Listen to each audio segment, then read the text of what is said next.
اعوذ باللہ من الشیطان الرجیم، بسم اللہ الرحمن الرحیم۔ کربلا شناسی ہمارا موضوع ہے، جس میں ہم کربلا کے فکری اور تجزیاتی پہلو پر گفتگو کر رہے ہیں، اور اس میں ہمارا مقصد یہ ہوگا کہ وہ تمام سوالات جو جوانوں کے ذہن میں پائے جاتے ہیں ان سب کا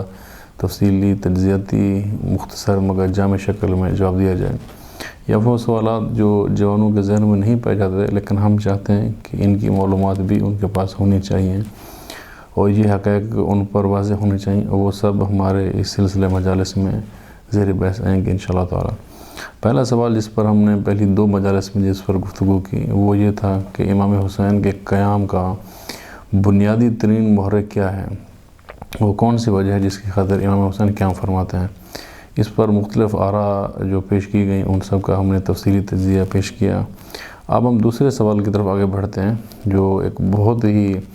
مشہور سوال ہے اور ہر خاص و عام کی زبان پر جاری رہتا ہے۔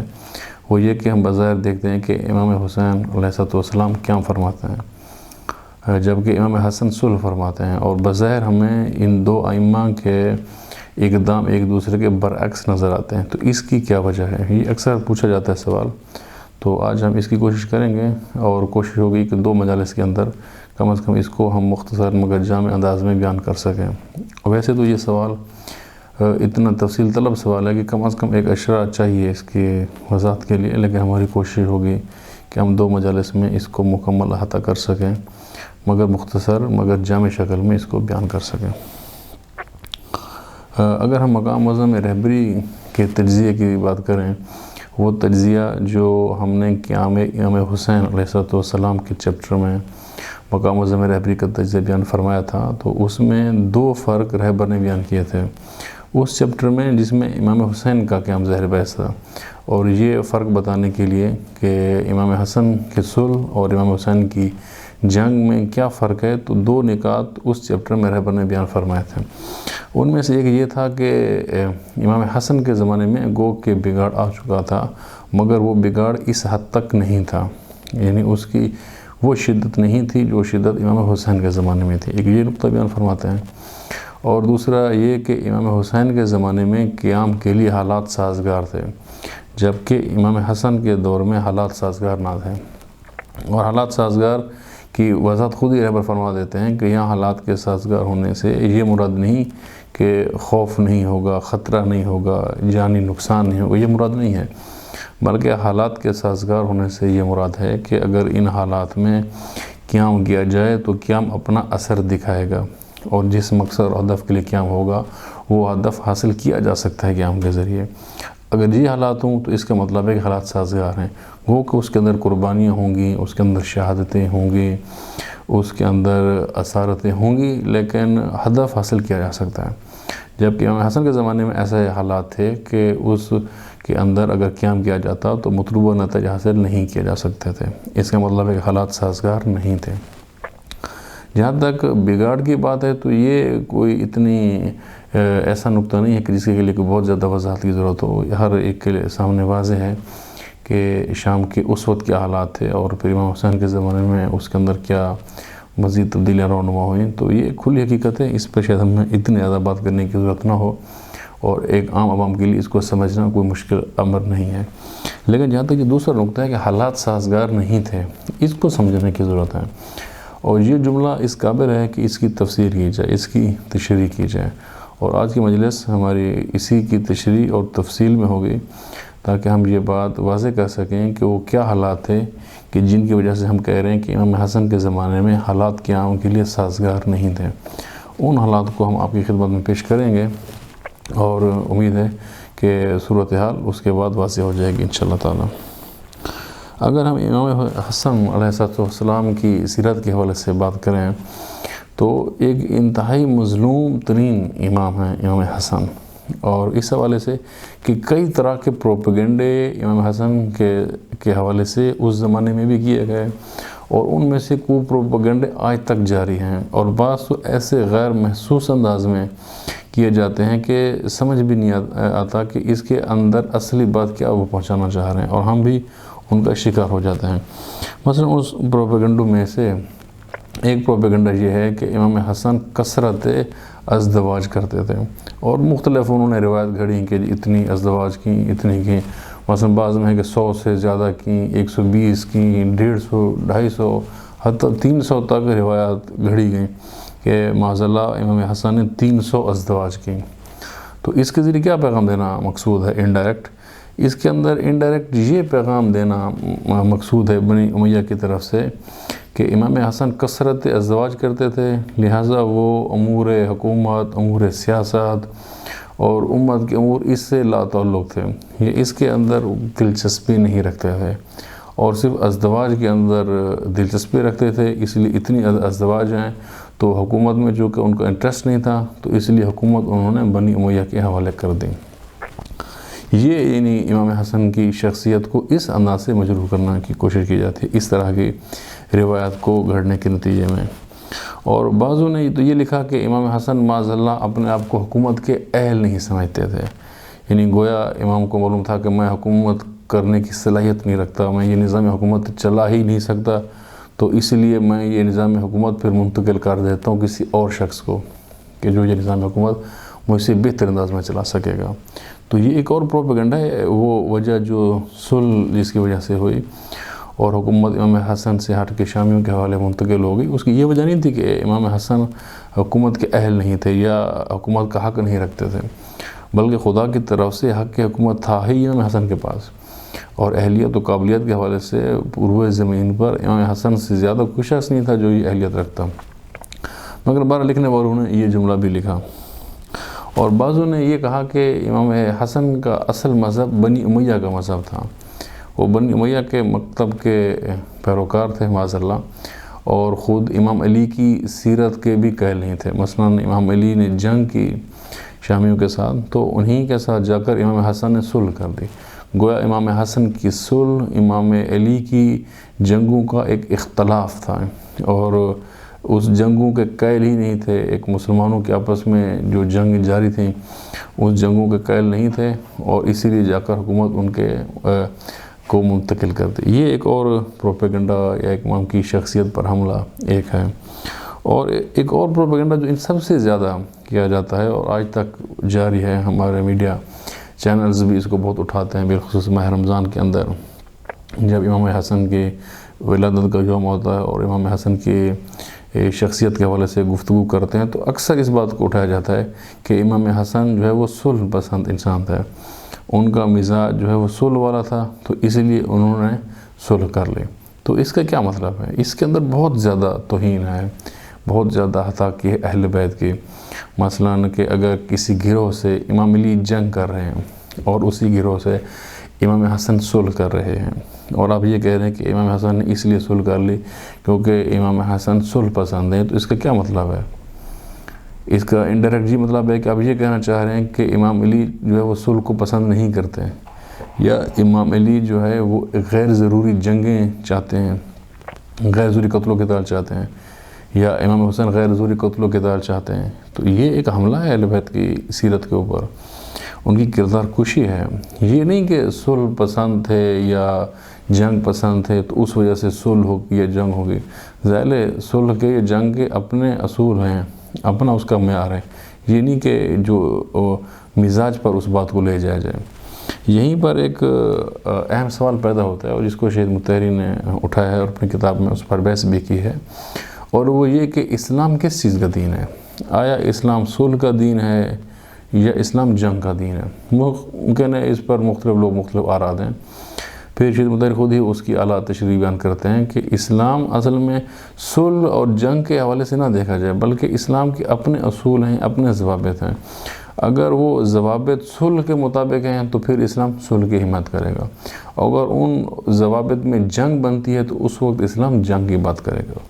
ہم یہ نہیں کہہ سکتے کہ اسلام ہمیشہ صلح کی بات کرتا ہے، اور نہ ہم یہ کہہ سکتے ہیں کہ اسلام ہمیشہ جنگ کی بات کرتا ہے۔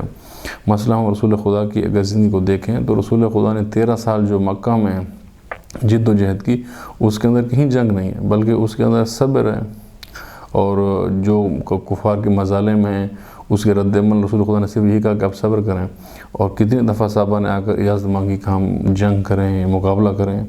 مگر رسول خدا نے کوئی اجازت نہیں دی جنگ کی، بلکہ یہ کہا کہ اگر مکہ میں رہنا ہے تو صبر کریں۔ اور اگر صبر نہیں کر سکتے تو پھر ہجرت کریں اور حبشہ میں چلے جائیں۔ اس 13 سال میں یہ اسٹریٹجی رہی، اور جب رسول خدا مدینہ میں تشریف لے آتے ہیں، حکومت اسلامی قائم ہوتی ہے، اسلامی معاشرہ تشکیل پا جاتا ہے، تو پھر وہی رسول خدا جنگ کا حکم دیتے ہیں۔ پھر غزوہ بدر ہوتے ہیں، غزوہ احد ہوتا ہے، غزوہ خندق و دیگر غزوات ہوتے ہیں۔ تو پھر اس میں ہم کیا کہیں گے کہ آیا وہ اسلام کی تعلیمات تھیں جو مکہ میں تھیں، یا وہ اسلام کی تعلیمات ہیں جو مدینہ میں ہیں؟ ظاہر دونوں اسلام کی تعلیمات ہیں، دونوں فرمان رسول خدا ہیں، دونوں فرمان الہی کے عین مطابق ہیں، لیکن وہاں کیوں وہ طرز عمل ہے کہ جس کے اندر منع کیا جا رہا ہے رسول کی طرف سے کہ جنگ نہیں ہوگی بلکہ صبر کریں، اور یہاں کیوں ایسا ہے کہ ترغیب دی جا رہی ہے کہ اب جنگ ہوگا، یہاں دفاع کرنا ہوگا؟ کیوں؟ چونکہ دونوں کے حالات بدلے ہوئے ہیں، وہاں اور حالات تھے، ایک اور حکمت عملی درکار تھی، یہاں حالات اور ہیں، یہاں ایک اور حکمت عملی درکار ہے۔ لہٰذا یہ نہیں کہا جا سکتا، شیخ مظہری فرماتے ہیں کہ اسلام صلح کا دین ہے یا اسلام جنگ کا دین ہے۔ اسلام کے اپنے اصول ہیں، اپنے ضوابط ہیں، ان اصول اور ضوابط کے مطابق کبھی وہ جنگ کی بات کرے گا اور کبھی صلح کی بات کرے گا۔ لہٰذا جیسے حالات ہوں گے ویسے اس کے احکام ہوں گے، اور یہی بات ائمہ کی زندگی کے حوالے سے ہے کہ اگر ائمہ کی زندگی میں صلح کے حالات ہیں تو ائمہ صلح فرمائیں گے، اور اگر جنگ کا تقاضا کرتے ہیں حالات تو امام یقیناً جنگ کریں گے۔ اس کے اندر یہ بالکل ایک لاجانی، ایک غیر معقول بات ہے کہ ہم یہ کہیں کہ یہ امام صلح پسند ہے، ان کے مزاج میں صلح تھا، خواہ جیسے بھی حالات انہوں نے صلح ہی کرنی تھی، اور یہ امام جنگ پسند ہیں، ان کے مزاج میں جنگجو ازم ہے، تو یہ جیسے بھی حالات ہوتے انہوں نے جنگ ہی کرنی تھی۔ تو یہ اس کا مطلب ہے کہ پھر اہل بیت جو ہے وہ کسی اصول کے، کسی ضابطے کے پابند نہیں تھے، معاذ اللہ اپنے مزاج، اپنی شخصیت کے پابند تھے۔ تو یہ اس طرح کی باتیں جو کی جاتی ہیں ہمارے میڈیا کے اندر اور اس کو پھیلا جاتا ہے، اگر اس کی گہرائی میں دیکھیں تو اس کے اندر اہل بیت کی توہین کا عنصر پایا جاتا ہے، اور ہمیں ان چیزوں کو روکنا چاہیے کہ اہل بیت کا یہ جس انداز سے تعارف کرایا جاتا ہے یہ اہل بیت کا مناسب تعارف نہیں ہے۔ بہرحال یہ وہ کچھ پروپیگنڈوں کا تذکرہ تھا جو بنی امیہ کی طرف سے امام حسن کے بارے میں کیے گئے، اور آج تک ان میں سے بعض جاری و ساری ہیں۔ اب ہم امام حسن کی صلح کی طرف بڑھتے ہیں تو ہم دیکھتے ہیں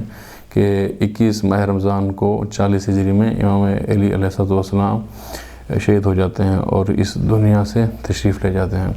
امام علی کا زمانہ کیسا رہا، کس طریقے سے وہ جنگیں ہوئیں، کیا حالات تھے، کیسے شہید ہوئے، وہ ظاہر ہمارا موضوع بحث نہیں ہے، اور امام حسن کی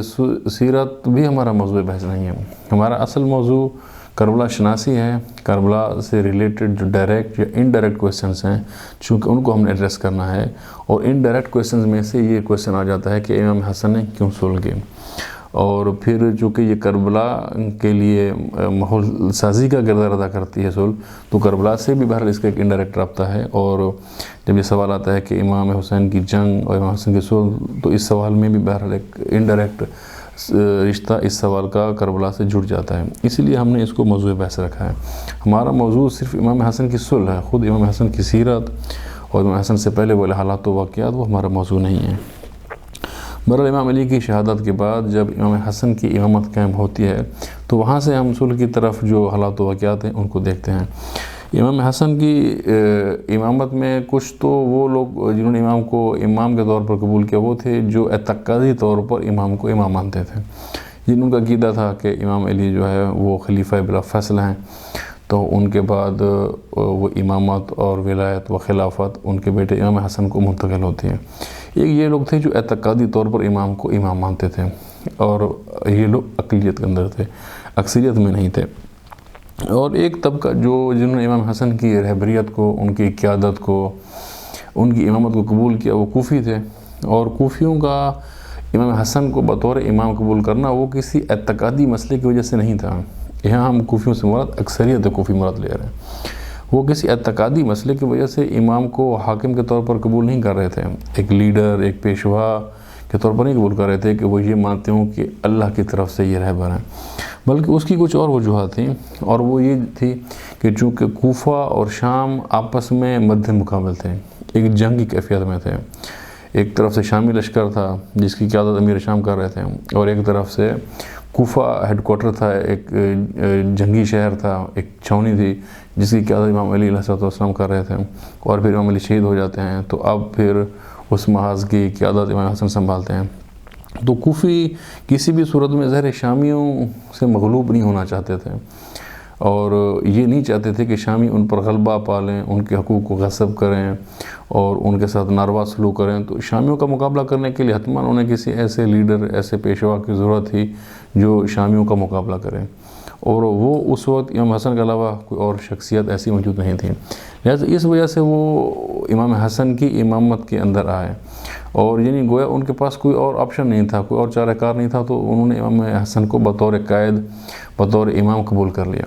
ہم دوسرے لفظوں میں یہ کہہ سکتے ہیں کہ امام کی امامت کو قبول کرنے کی ان کی وجہ ان کے اپنے مفادات ہیں، یعنی ان کو لگا کہ ہمارے مفادات اس میں ہیں کہ کوفہ کا دفاع کیا جائے، کوفہ کو شام پر برتری دی جائے، تو اور وہ ہمارا مفاد چونکہ امام حسن کو امام ماننے سے پورا ہو سکتا ہے، سو ہم امام حسن کو امام کے طور پر قبول کرتے ہیں۔ یہ بات میں اس لیے کروں چونکہ آگے جو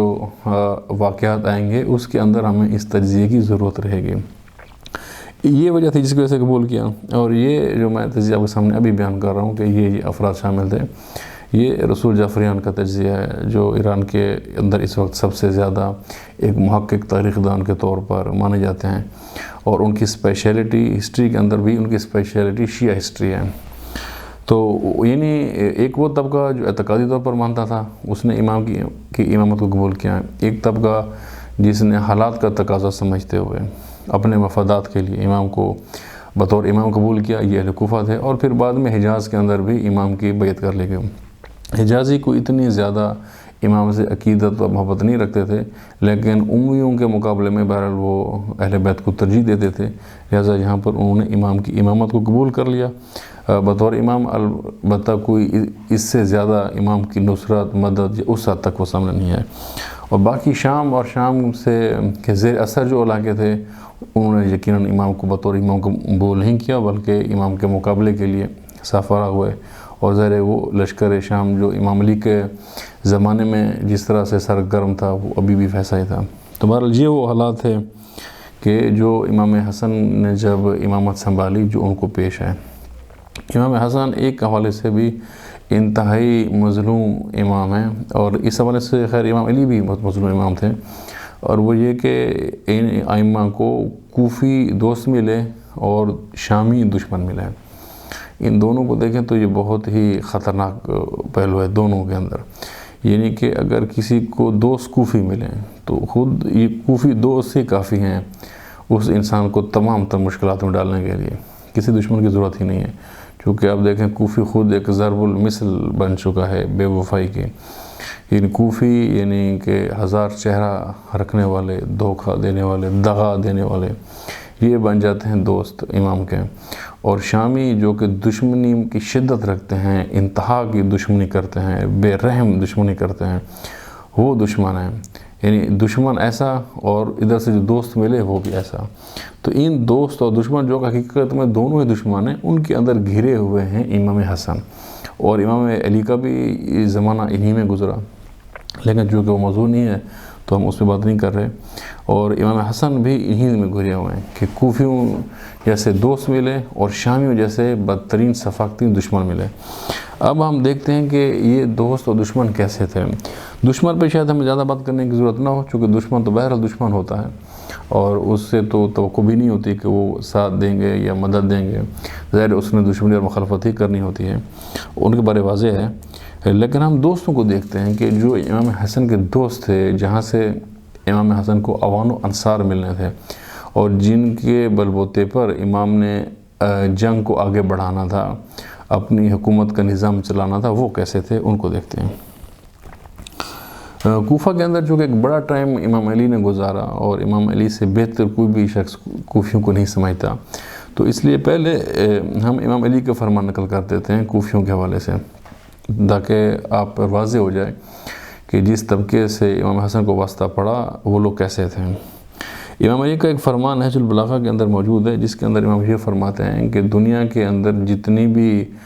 عوام ہے وہ اپنے حکمرانوں کے ظلم کی وجہ سے تنگ ہیں، یعنی عوام پر حکمران ظلم کرتے ہیں اور وہ ان کے ظلم کی وجہ سے تنگ ہیں، اور اپنے بارے میں فرماتے ہیں جبکہ میں ایک ایسا حکمران ہوں کہ جو رعایا کے مظالم کی وجہ سے پریشان ہوں، یعنی ظاہر امام کی رعایا کوفی تھے، امام علی کا ہیڈ کوارٹر کوفہ تھا۔ تو امام فرماتے ہیں کہ دنیا کے اندر حکام ظلم کرتے ہیں اور عوام پریشان ہوتی ہے حکام کے ظلم سے، اور جبکہ میں ایک ایسا حکمران ہوں کہ میں پریشان ہوں، میں تنگ ہوں اپنی عوام اور اپنے رعایا کے ظلم کی وجہ سے۔ تو یہاں سے اب دیکھ لیں کہ الہی حاکموں کے ساتھ، الہی رہبروں کے ساتھ اہل کوفہ کیا کرتے ہیں۔ پھر ایک اور فرمان امام کوفہ کے بارے میں فرماتے ہیں جسے شیخ مفید نے اپنی کتاب الارشاد میں نقل کیا ہے۔ اس کے اندر امام فرماتے ہیں کہ اے اہل کوفہ، میں نے ہر ممکن کوشش کی کہ تمہاری اصلاح ہو، میں نے قرآن مجید کے تمام واعظ تم پہ آزمائے، ہر طریقے سے تمہیں سمجھایا، تمہیں تہذیب سکھانے کی کوشش کی، تم پر تازیانہ چلایا، ہر ممکنہ کوشش جو ہو سکتی تھی تمہاری اصلاح کی میں نے کی، لیکن تمہاری اصلاح نہیں ہوئی۔ ہاں ایک چیز تھی جس کے ذریعے تمہاری اصلاح تھی اور وہ تھا تلوار کا استعمال، لیکن تمہاری اصلاح کے لیے میں نے اپنے آپ کو اس خطرے میں نہیں ڈالا کہ تلوار کو استعمال کروں۔ یعنی امام نے یہ فرمانا چاہ رہے ہیں کہ جتنے بھی واعظ و نصیحت کے طریقے ہیں، جتنے بھی اصلاح کے طریقے ہیں، وہ سارے تم پر آزمائے گئے، لیکن تمہاری اصلاح نہیں ہوئی، کیونکہ تم یہ زبان نہیں سمجھتے، تم صرف تلوار کی زبان سمجھتے تھے، ڈنڈے کی زبان سمجھتے تھے کہ تمہیں تلوار چلائی جائے، جو انکار کرے اس کو قتل کر دو، اس کی گردن اڑا دو، اور اس ڈر و خوف کے عالم میں تم پھر بات مانتے تھے، اور تم سے اطاعت کرانے کا بس یہی ایک ذریعہ تھا، لیکن یہ میں نے نہیں اپنایا۔ یعنی یہ میرے اصول، میرے ضوابط، میری اخلاقیات اس کو گوارا نہیں کرتے کہ اپنی اطاعت کے لیے میں تلوار کا استعمال کروں۔ البتہ یہ امام کا تجزیہ 100% درست ہوتا ہے، کیونکہ ہم دیکھتے ہیں کہ امام علی کے بعد جو حکمران آئے بنی امیہ کے، انہوں نے اسی اصول کی پابندی کی اور تلوار کا ہی بیجا استعمال کیا، اور اس تلوار کے استعمال کی وجہ سے ہی کوفی ہمیشہ دبکے رہے اور اپنے حکمرانوں کی اطاعت کرتے رہے، وہ کہ وہ ظالم حکمران تھے جنہوں نے ان پر ظلم کی انتہا کی۔ ابھی وقت نہیں کہ وہ واقعات ہم بیان کریں کہ کس شدت تک یہ ظلم اہل کوفہ پر کیے گئے، لیکن وہاں انہوں نے چوں تک نہیں گئے۔ کیوں نہیں گئی؟ کیونکہ تلوار کا خوف۔ لیکن امام علی کی یہ اطاعت نہیں کرتے تھے، امام علی کی مخالفت کرتے تھے۔ اس کی کیا وجہ ہے کہ امام علی نے ان پر تلوار نہیں چلائی، اور امام کو معلوم تھا کہ یہ وجہ ہے۔ یہ نہیں کہ امام علی ان اصولوں سے واقف نہیں تھے یا اس قوم کو مینیج کرنا نہیں جانتے تھے، اس کا کیا طریقہ کار ہے، ایسی بات نہیں ہے۔ امام علی سے بہتر درجہ کسی کے پاس بھی نہیں تھا، لیکن امام علی کے اصولوں میں یہ نہیں تھا کہ امام جبر کی بنیاد پر، ڈنڈے کی بنیاد پر اور تلوار کی بنیاد پر کسی سے اطاعت کروائیں، اپنی بات منوائیں۔ یہ امام کے اصولوں میں سے نہیں تھا، اور کسی بھی الہی نظام کے اصولوں میں سے یہ نہیں ہے، لہذا امام نے ایسا نہیں کیا۔ لیکن امام کو ان کی فطرت بڑی اچھی طرح سے معلوم تھی، جو کہ امام اس فرمان میں واضح بیان فرما رہے ہیں کتاب الارشاد میں۔ اور اسی طرح کوفیوں کے مذہب کے بارے میں امام علی فرماتے ہیں کہ اے اہل کوفہ، تمہارا پیٹ جو ہے وہ تمہارے ایمان سے آگے ہے۔ یعنی بظاہر تم مومن ہو، تم نماز بھی پڑھتے ہو، روزے بھی رکھتے ہو، لیکن تمہارا پیٹ تمہارے ایمان سے بھی آگے ہے۔ یعنی تم اپنے دین پر، اپنے مذہب پر اپنے پیٹ کو ترجیح دیتے ہو، یعنی اپنے مفادات کو ترجیح دیتے ہو۔ جو تمہارے مفادات ہوں گے ادھر ہی تمہارا رخ ہوگا، اسی طبقے کا تم ساتھ دو گے جہاں سے تمہیں مفادات مل رہے ہوں گے۔ گو کہ تمہارا دین کچھ کہہ رہا ہو، لیکن تم دین کو پس پش ڈال دو گے، اور جہاں تمہیں مفادات کا حصول ممکن نظر آئے گا تم اسی طرف جاؤ گے۔ یہ بھی امام علی کا فرمان ہے کوفیوں کے حوالے سے۔ تو یہاں سے جو ہے وہ رسول جعفریان ایک نقطہ اخذ کرتے ہیں کہ کوفی جو ہے وہ مذہبی سے زیادہ سیاسی تھے۔ یعنی ان کا ہم کوئی بھی مذہب بیان کریں کہ وہ کیا مذہب تھا ان کا، تو مذہب سے زیادہ سیاسی تھے۔ اور یہاں جو ہے کہ سیاسی تھے، یہاں سیاسی آج کی رائج جو جس معنی میں ہم سیاست کہتے ہیں اس معنی میں، یعنی صرف مفادات کی سیاست، اور جہاں سے انہیں مفاد نظر آتا تھا اس طرف جاتے تھے۔ کوئی خاص دین و مذہب نہیں تھا کہ اس کے پیروکار ہوں اور دین و مذہب کے نام پر جائیں، بلکہ جہاں سے مفاد آتے تھے اس طرف جاتے تھے۔ اور جب یہ تجزیہ ہم اہل کوفہ کا کر رہے ہیں تو میں بار بار اس کو ریپیٹ کر رہا ہوں کہ یہاں ہماری اہل کوفہ سے مراد اکثریت کوفہ ہے۔ یقیناً اس کے اندر استثناء ہوگا، اب یہ نہ ہو کہ آپ اس کے بعد کسی کی شخصیت کو لے کر ہیں کہ فلاں شخص بھی کوفے سے تھے تو آپ ان کے بارے میں کیا کہیں گے۔ تو ظاہر استثناء جو ہے وہ ہمیشہ رہتا ہے۔ تو جب آپ کسی علاقے کا، کسی شہر کا تجزیہ کرتے ہیں تو وہ عمومی تجزیہ مراد ہوتا ہے، یعنی اکثریت لوگ کیسے ہیں۔ مثلا کوئی پوچھے کہ پاکستان کے لوگ کیسے ہیں، تو عموماً ہم یہ کہیں گے کہ پاکستان کے لوگ یہ مزاج رکھتے ہیں۔ ممکن ان میں سے بعضوں کا وہ مزاج نہ ہو، تو استثناء ہمیشہ ہوتا ہے، لیکن تجزیے میں اکثریت کو دیکھا جاتا ہے۔ تو یہاں بھی اکثریت کا ہم تجزیہ بیان کر رہے ہیں۔ تو بہرحال یہ اہل کوفہ کا مزاج تھا، جس کو امام علی نے بیان فرمایا کہ ان کا پیٹ ان کے ایمان سے آگے ہے، یہ فرمان دیا۔ پھر یہ کہ یہ تلوار کے علاوہ کوئی زبان نہیں سمجھتے ہیں، اور پھر یہ کہ یہ اپنے بارے میں فرمایا کہ میں وہ حاکم ہوں کہ جو رعایا کے مظالم سے تنگ ہوں، یعنی کہ اگر حکمران ان پر تلوار نہ چلائے تو پھر یہ اس کو تنگ کریں گے، اس کی اطاعت بھی نہیں کریں گے، اور اگر حکمران ایسا کو ان پر تلوار چلائے تو پھر اس کے آگے مطیع و فرمانبردار رہیں گے۔ یہ کوفی ہیں، اور یہ وہ لشکر تھا جو امام حسن کو ملا، یعنی یہ امام حسن کے دوست تھے، یہاں سے عوام انصار پیدا ہونے تھے امام کے لیے۔ اب جو امام حسن کے ساتھ جو لشکر تھا، اس کا کیا مذہب تھا، یہ کیا نظریات رکھتے تھے، تو اس حوالے سے رسول جعفریان بیان کرتے ہیں کہ یہ 4 قسم کے لوگ تھے، یعنی ان کے نظریات 4 قسم کے تھے۔ ان میں سے ایک اہل بیت کو ماننے والے تھے، یعنی ان کا نظریہ تھا کہ اہل بیت کو اللہ کی طرف سے امامت، ولایات و الہی حاکمیت حاصل ہے۔ ایک یہ طبقہ تھا، اگرچہ کہ یہ اقلیت کے اندر تھا، بہرحال یہ طبقہ موجود تھا۔ اور ایک طبقہ بنی امیہ کا پیروکار تھا، یعنی جو بنی امیہ کی حاکمیت، ان کی سیاست کو سپورٹ کرتا تھا، دین اور مذہب میں جو ان کی تشریح ہے اس کو قبول کرتا تھا، اور اہل بیت سے بغض عناد رکھتا تھا۔ ایک یہ طبقہ تھا، اور یہ بھی کوفہ کے اندر موجود تھا، اگرچہ تھا یہ بھی اقلیت میں، مگر یہ بھی موجود تھا۔ اور ایک طبقہ خوارج کا تھا، اور یہ بہت اہم طبقہ ہے، اور جب ہم لفظ خوارج بولتے ہیں تو نہیں معلوم کہ آپ سب کے ذہنوں میں کیا آتا ہے کہ خوارج سے کیا مراد ہے،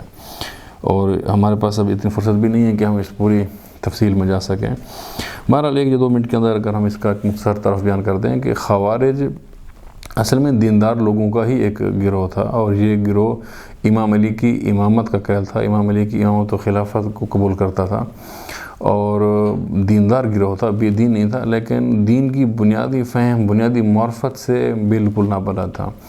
اور ایک خشک مقدس دین کا، یعنی آپ سمجھ لیں کہ یہ پیروکار تھے۔ اور جنگ صفین کے اندر جب ایک سازش کی گئی امام کے لشکر کے مقابلے میں کہ وہاں پر نیزوں پر قرآن کو بلند کیا گیا اور صلح کی بظاہر پیشکش کی گئی، گو کہ یہ قرآن پہلے ہی امام علی نے پیش کر دیا تھا صلح کے لیے، لیکن اس وقت اسے قبول نہیں کیا گیا تھا، تو اس وقت یہ لشکر پیدا ہوا، اور انہوں نے امام سے یہ تقاضا کیا کہ اب جب کہ وہ قرآن کی حاکمیت کو قبول کر چکے ہیں کہ ہمارے اور ان کے درمیان فیصلہ ساز قرآن ہوگا، تو اب ہمیں جنگ بند کر دینی چاہیے۔ وہاں پر امام کا یہ بڑا واضح موقف تھا کہ ہم پہلے ہی دعوت دے چکے تھے انہیں قرآن کی، انہوں نے قبول کی، یہاں صرف یہ ایک سیاسی اسٹریٹجی ہے کہ جنگ کو روکنے کے لیے اور جان بچانے کے لیے ایسا کیا، اور انہوں نے قرآن پہ عمل نہیں کرنا، لہذا جنگ کو جاری رکھا جائے، مگر انہوں نے اس کو قبول نہیں کیا اور کہا کہ ہم قرآن کے مقابلے میں جنگ نہیں لڑیں گے۔ اب چونکہ قرآن کو وہ میدان میں لائے ہیں، لہذا قرآن ہمارا حاکم ہے، اور آپ اپنے جنگی دستوں کو واپس ملائیں، ادروائز ہم آپ کے اوپر تلوار کھینچیں گے اور آپ کو قتل کر دیں گے۔ تو یہ 12,000 سے 18,000 تک روایت کے مطابق یہ ایک لشکر تھا، خود امام علی کے لشکر کے اندر، وہیں سے یہ لشکر بنا جس کو خوارج کا نام دیا گیا۔ اور پھر ان کا یہ مطالبہ تھا کہ اب حاکمین قائم کیے جائیں، یعنی ایک حاکم امام کی طرف سے اور ایک حاکم شامیوں کی طرف سے ہو، یعنی ایک نمائندہ یہاں سے ایک نمائندہ وہاں سے، اور یہ نمائندہ دونوں بیٹھ کر پھر فیصلہ کریں۔ پھر ان نمائندوں میں بھی اختلاف رہا، امام کسی اور کا نام لیتے تھے، یہ کسی اور کا نام لیتے تھے۔ امام علی نے پہلے ابن عباس کا نام پیش کیا، پھر مالک اشتر کا نام پیش کیا، لیکن انہوں نے ابو موسیٰ اشعری کا نام پیش کیا اور اسی پر اصرار کیا، اور اسی کو پھر امام اسے منوایا، اور امام کو ان کے اس پریشر کی وجہ سے جو فوج کے اندر پیدا ہو چکا تھا کہ اگر امام قبول نہ کرتے تو امام کی فوج کے اندر دراڑ پڑ سکتی تھی، ایک داخلی جنگ شروع ہو سکتی تھی، اس کو روکنے کے لیے امام نے اس کو قبول کیا۔ تو بہرحال وہ ایک نمائندے کے طور پر گئے، اور پھر وہ ایک دھوکہ ہوا ان کے ساتھ، اور ایک پوری تفصیل داستان ہے، اس کی طرف ہم نہیں جاتے۔ بہرحال یہ وہ گروہ تھا جو وہاں سے الگ ہوتا ہے، اور پھر جب یہ حاکمین بن گئے، تحکیم بن گئی، تو پھر انہوں نے کہا کہ یہ تو ہم سے غلطی ہو گئی، قرآن نے تو یہ کہا ہے کہ ان الحکم الا للہ، یعنی بے شک حکم تو صرف خدا ہے، یعنی فیصلہ تو صرف خدا کرے گا، جبکہ ہم نے دو انسانوں کو حکم بنا دیا ہے، ایک یہاں سے اور ایک وہاں سے، گویا ہم نے تو شرک کر دیا۔ اور انہوں نے کہا کہ جتنے بھی لوگوں نے حاکمیت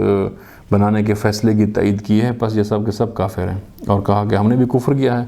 اور ہم اب توبہ کرتے ہیں، اور توبہ کرنے کے بعد دوبارہ ایمان لے آتے ہیں۔ اور امام علی کو کہا کہ آپ بھی کافر ہیں معاذ اللہ، کیونکہ آپ نے بھی حاکمیت کو قبول کیا ہے، لہٰذا آپ بھی توبہ کریں، دوبارہ ایمان لیں، ہم آپ کو پھر امام مانیں گے اور آپ کی اقدام میں جنگیں بھی لڑیں گے، لیکن اگر آپ توبہ نہیں کریں گے تو ہم آپ کو کافر سمجھیں گے اور پھر کافروں کی جو سزا ہے وہ ہم آپ کے لیے تجویز کریں گے۔ تو وہاں پر امام نے ان کو بہت سمجھانا چاہا کہ اس کے اندر کوئی غیر شرعی کام نہیں تھا حکمین کو قبول کرنا، گو کہ امام خود راضی نہیں تھے حکمین کی تشکیل پر، اور امام چاہتے تھے کہ یہ جنگ جاری رہے اور یہ سلسلہ ختم ہو جائے ہمیشہ کے لیے، لیکن امام فرماتے ہیں کہ اگر ہم نے حکمین کو گو کہ مجبوری کی صورت میں قبول کیا ہے تو وہ بھی کوئی دین کے خلاف کام نہیں تھا۔ بہت ساری اس کی مثالیں دیں کہ قرآن مجید میں ہے کہ اگر عورت اور مرد میں جھگڑا ہو جائے تو قرآن کہتے ہیں ایک ادھر سے ایک ادھر سے نمائندہ لے لے اور ان کی صلح کرا دیں۔ امام فرماتے ہیں کہ اگر عورت اور مرد میں جھگڑا ہو جائے تو ایک خاندان کی صلح کے لیے قرآن اگر دو نمائندوں کی تجویز کو قبول کرتا ہے تو دو مسلمان گروہوں کی جنگ میں اگر حکمین بنا دی جائیں تو اس میں کوئی کفر و شرک نہیں آ جاتا۔ بہرحال یہ ایک طویل ڈیبیٹ تھی جس کو انہوں نے قبول نہیں کیا اور وہ اپنے نظریے پر باقی رہے، اور وہ معاذ اللہ امام علی کو بھی کافر سمجھتے تھے، امیر شام کو بھی کافر سمجھتے تھے اور خود کو بھی کافر سمجھتے تھے، لیکن بعد میں وہ کہتے تھے کہ چونکہ ہم ایمان لے آئے ہیں تو ہم مومن ہو گئے ہیں۔ تو انہی کے ساتھ امام علی کی تیسری جنگ بھی شروع ہوئی جسے جنگ نہروان کہتے ہیں۔ تو یہ ایک خوارج کا لشکر تھا اور امام علی کے جو قاتل تھے عبد الرحمن بن ملجم اس کا تعلق بھی اسی لشکر سے تھا، وہ بھی خارجی تھا۔ اب جو ایک دلچسپ بات ہے، یہ میں اگر بات نہ بتاتا پچھلی تو شاید آپ اس نقطے تک نہ پہنچ رہے، اسی لیے اس تشریح کے ساتھ اس نقطے کو بیان کیا کہ امام حسن کی فوج کے اندر بھی یہ لوگ آتے ہیں بعد میں، اور کوفہ کے اندر بھی یہ لوگ اس وقت موجود ہیں جب امام حسن کی امامت شروع ہوتی ہے۔ یعنی 4 طبقات آپ کے سامنے بیان کر رہا تھا جو موجود تھے، ان میں سے ایک امام علی کے اور امام حسن کے اور مکتب اہل بیت کے پیروکار جو ان کو اللہ کی طرف سے امامت اور ولایت کے حق کو مانتے ہیں، اور ایک بنی امیہ کے پیروکار جو کہ بنی امیہ کی تشریع کو مانتے ہیں، ان کے مذہب اور ان کے عقیدے پر ہیں اور اہل بیت سے بغض اور عناد رکھتے ہیں، اور تیسرا یہ خوارج جو کہ معاذ اللہ امام علی کو بھی کافر سمجھتے ہیں، امیر شام کو بھی کافر سمجھتے تھے اور واجب القتل سمجھتے تھے، اور حتیٰ انہوں نے امام علی کو شہید بھی کیا، یہ بھی کوفہ میں موجود تھے خوارج۔ اور چوتھا طبقہ جو اکثریت کے اندر طبقہ تھا، یہ وہ طبقہ تھا کہ جو امام علی کی حکومت کو دیکھا، جس نے امام علی کی عدالت کو، ان کے کردار کو دیکھا اور اس سے بہت متاثر ہوئے، اور اس متاثر ہونے کی وجہ سے وہ امام علی کی حکومت کو قبول کرتے تھے، اور پھر امام علی کے بعد امام حسن کی حکومت کو قبول کرتے تھے۔ یعنی یہ ہم ان کا مذہبی رجحان بیان کر رہے ہیں، اور وہ یعنی سیاست کے اندر اہل بیت کے پیروکار تھے، لیکن عقائد کے اندر، فقہی مسائل کے اندر وہ اہل بیت کے پیروکار نہیں تھے۔ یہ ایسا نہیں تھا کہ وہ اہل بیت کو اللہ کی طرف سے منصوص امام مانتے ہوں، انہیں معصوم سمجھتے ہوں، ایسا نہیں تھا، یا فقہی احکام میں مثلا نماز روزے کے مسائل میں ان کی اتباع کرتے ہوں، ایسا بھی نہیں تھا۔ اعتقاد میں اور فقہی مسائل میں ان کا اور رجحان تھا، لیکن سیاست کے اندر یہ اہل بیت کے مذہب کو قبول کرتے تھے، اور یہ طبقہ اس وقت اکثریت میں پایا جاتا تھا، اور اس وقت اس زبان میں ان کو شیعہ علی کہا جاتا تھا۔ آج گو کہ یہ معنی لفظ کسی اور معنی میں استعمال ہوتا ہے، لیکن اس وقت یہ جب لفظ استعمال ہوتا تھا تو لفظ شیعہ ایک سیاسی اصطلاح کے طور پر استعمال ہوتا تھا، تو ان کو شیعہ علی کہا جاتا تھا اس معنی کے اندر۔ بہرحال یہ 4 طرح کے گروہ تھے، اور ان میں سے اکثریت میں یہ چوتھا گروہ تھا جو عقائد اور فقہ میں تو اہل بیت سے مطابقت نہیں رکھتا تھا، لیکن ان کی سیاست کو قبول کرتا تھا، یہ اکثریت میں تھا۔ اس کے علاوہ باقی اہل بیت کو بطور امام قبول کرنے والا ایک لشکر، ایک بنی امیہ کا پیروکاروں والا ایک لشکر، اور ایک خوارج کا لشکر۔ یہ 4 لوگ تھے جو مذہبی حوالے سے 4 موجود تھے۔ البتہ جیسا کہ پہلے بیان کیا کہ ان چاروں پر مذہب سے زیادہ سیاست کی چھاپ ہوتی تھی، جیسے امام علی کا فرمان تھا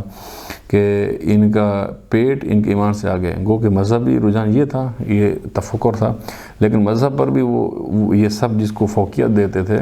وہ مفادات تھے، جہاں سے مفادات ملتے تھے اس طرح ان کا جھکاؤ زیادہ ہوتا تھا، لیکن بہرحال اگر ہم مذہب کی تشریح کریں تو اس طرح سے ان کا مذہب بنتا تھا۔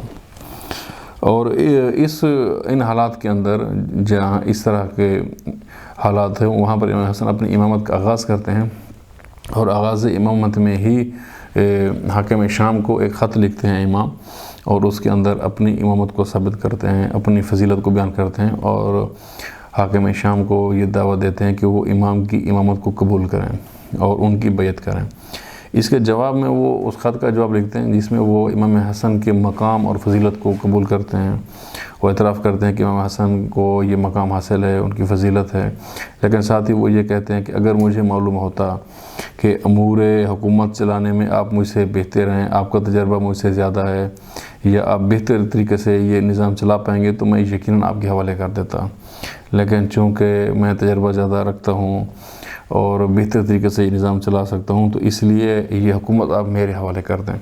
ہاں البتہ اس میں اگر آپ کی کوئی خواہش ہوگی تو ہم وہ بھی قبول کریں گے، آپ کو مثلاً کوفہ کا اخراج بھی دے دیں گے، آپ کی باقی کوئی ڈیمانڈ ہوگی تو وہ بھی قبول کریں گے، لیکن حکومت آپ میرے حوالے کر دیں۔ یعنی گیو اینڈ ٹیک کہ اس میں انہوں نے بات کی، جیسے کہ آج کی سیاسی اسلام میں کہا جاتا ہے۔ تو بہرحال یہ خط و کتابت جاری رہی، اور اس خط و کتابت سے جب کوئی رزلٹ نہ نکلا تو پھر ظاہر ہے اس کا اگلا مرحلہ طبل جنگ تھا، جیسا کہ جنگ صفین جس طریقے سے ہوئی تھی اور وہ جنگ نامکمل تھی، تو وہی جنگ صفین اب اپنے دوسرے مرحلے میں آگے بڑھنے لگی اور ہر طرف سے طبل جنگ بجنے لگا، اور شام کی طرف سے بھی اور کوفہ کی طرف سے بھی اب جنگ کی تیاری ہونے لگی۔ ایسے میں امام حسن نے بھی جنگ کی تیاری شروع کی اور ایک جنگی لشکر امام نے تیار کیا۔ اب جو لشکر امام حسن کا تھا، جنگی لشکر، اس کے اندر کس قسم کے لوگ تھے ہم اس کو دیکھتے ہیں، اور یہ تجزیہ بھی شیخ مفید نے اپنی کتاب الارشاد میں کیا ہوا ہے کہ کس قسم کے لوگ موجود ہیں۔ اس میں شیخ مفید کہتے ہیں کہ امام حسن کے لشکر میں 5 قسم کے لوگ تھے۔ یہ جو ہم بار بار تجزیہ کر رہے ہیں کہ کوفہ کے لوگ کیسے تھے، ان کا عقیدہ کیسے تھا، ان کی سیاسی وابستگیاں کیسے تھیں، کتنے قسم کے لوگ تھے، یہ سب اس لیے کر رہے ہیں کیونکہ آنے والے حالات میں جو ہم آگے بیان کریں گے وہاں ان کی ہمیں ضرورت پڑے گی، اور ان کے بغیر پھر سمجھنا ممکن نہیں ہوگا کہ امام کا فیصلہ کیا ہوا، کیسے ہوا، وہ حالات کیا تھے۔ اس لیے یہ تجزیہ ساتھ ساتھ ہوگا تو پھر ہم ان کو سمجھ سکیں گے۔ شیخ مفید یہ بیان فرماتے ہیں اپنی کتاب الارشاد میں کہ امام حسن کی فوج میں 5 قسم کے لوگ تھے،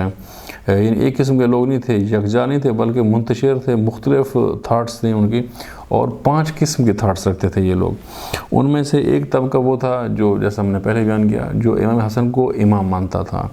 منصوص امام مانتا تھا، اہل بیت کی امامت کا قائل جو طبقہ تھا یہ وہ تھا، یعنی امام علی کو خلیفہ بلا فصل پہلا امام، اور ان کے بعد امام حسن کو دوسرا امام مانتا تھا، یہ ایک طبقہ تھا۔ اور ایک دوسرا طبقہ خوارج کا تھا۔ اب یہ ایک بہت اہم نقطہ ہے یہاں پر، اگر میں اس کی وضاحت نہ کروں تو یقیناً تشنگی باقی رہ جائے گی کہ خوارج اور اہل بیت کو پہلا امام ماننے والے، یعنی آج کی اسلام میں جنہیں آپ شیعہ کہتے ہیں، یعنی شیعہ اور خوارج یہ ایک ساتھ کیسے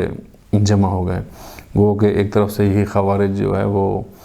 امام علی پر حملہ کر رہے ہیں، امام علی کا قاتل خوارج میں سے، امام علی کی جنگ خوارج سے ہے، تو یہ کیسے جمع ہو گئے؟ تو اس کی وجہ یہ ہے کہ یہ بھی نظریہ ضرورت کے تحت ہے خوارج، کیونکہ خوارج معاذ اللہ امام علی کو بھی کافر سمجھتے تھے، امیر شام کو بھی کافر سمجھتے تھے، اور امام علی کو انہوں نے شہید کر دیا، 21 رمضان کو امام شہید ہو گئے عبد الرحمن بن ملجم کی تلوار سے۔ تو اب امام حسن چونکہ تحکیم کے اندر شامل نہیں تھے، اس ماجرے کا حصہ نہیں تھے، اس لیے وہ امام حسن کو کافر نہیں سمجھتے تھے،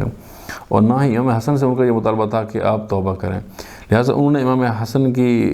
بیعت کر لی، اور یہ دیکھتے ہوئے کہ امام حسن چونکہ امیر شام سے جنگ کریں گے، لڑیں گے، اور وہ امیر شام کو بھی کافر سمجھتے تھے، تو ان کے اس جنگی ماحول کے اندر فائدہ اٹھاتے ہوئے ہم بھی امیر شام سے جنگ لڑ سکیں گے یا انہیں قتل کر سکیں گے، کیونکہ وہ بھی کافر ہیں ان کے نظریے کے مطابق۔ لہٰذا اس لیے یہ جماعت ہے، یعنی امام حسن کے کندھے پر بندوق چلانا چاہتے تھے، یعنی جو ان کا اپنا نقطہ نظر تھا یا اپنی جو ان کی دینی یا سیاسی ایک ڈاکٹرائن تھی، اس کے مطابق انہوں نے دیکھا کہ ہمیں اس کا فائدہ امام حسن کی امامت میں ہے، تو اس لیے یہ امام حسن کی امامت کے اندر شامل ہوئے۔ ایسا نہیں تھا کہ یہ امام حسن کو امام مانتے تھے یا امام حسن کی امامت کے قائل تھے یا امام حسن کے صفات و صلاحیتوں کی وجہ سے ان کو قبول کر رہے تھے، ایسی وجہ نہیں تھی، بلکہ اپنی ڈاکٹرائن پر قائم تھے،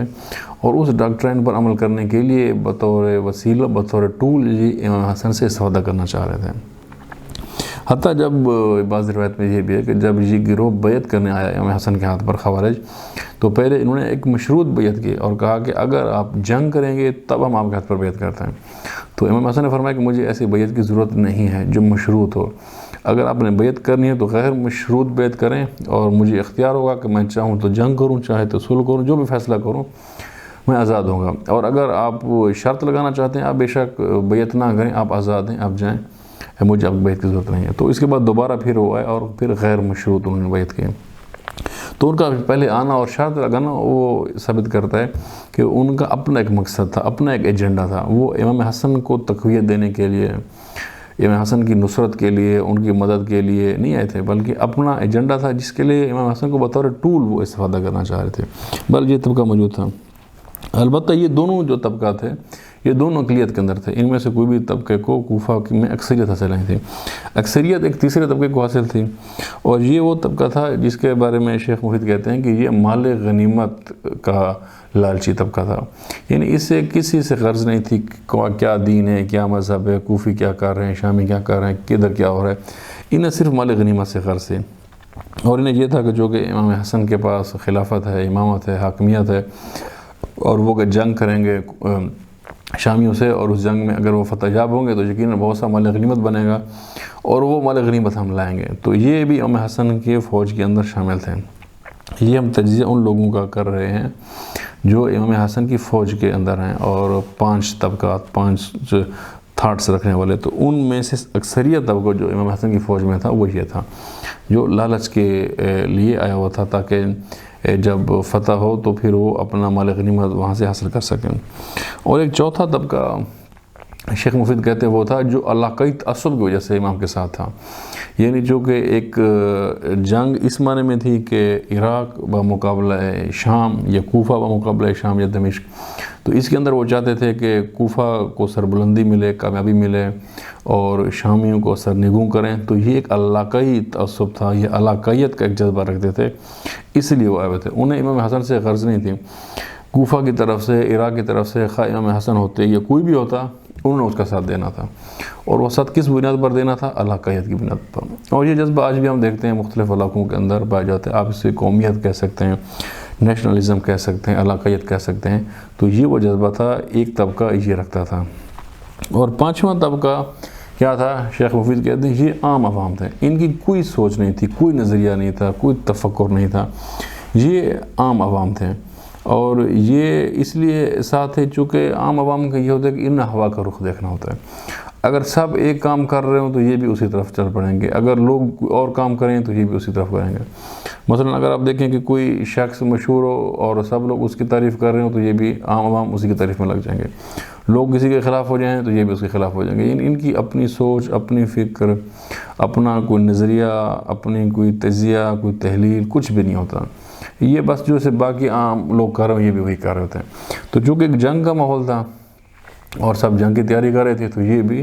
اسی کے جنگ کے اندر تیار تھے، اور انہیں کوئی پتہ نہیں تھا کہ ہم جنگ کر رہے ہیں، کیوں کر رہے ہیں، کیسے کر رہے ہیں، کیا ہوگا نہیں ہوگا، بس ایک جنگی ماحول ہے، تو یہ بھی اس کے اندر شامل ہیں۔ اور عوام ہمیشہ ایسے ہی ہوتے ہیں،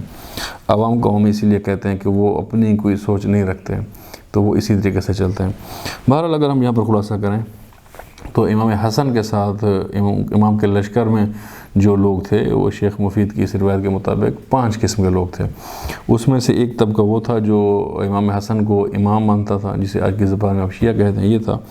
ایک طبقہ خوارج کا تھا، اور ایک مال غنیمت کے لالچ میں جمع ہونے والے لوگوں کا تھا، ایک علاقائی تعصب رکھنے والے لوگ تھے، اور ایک عام عوام تھے جو ہوا کے رخ میں چل رہے تھے۔ بہرحال یہ وہ 5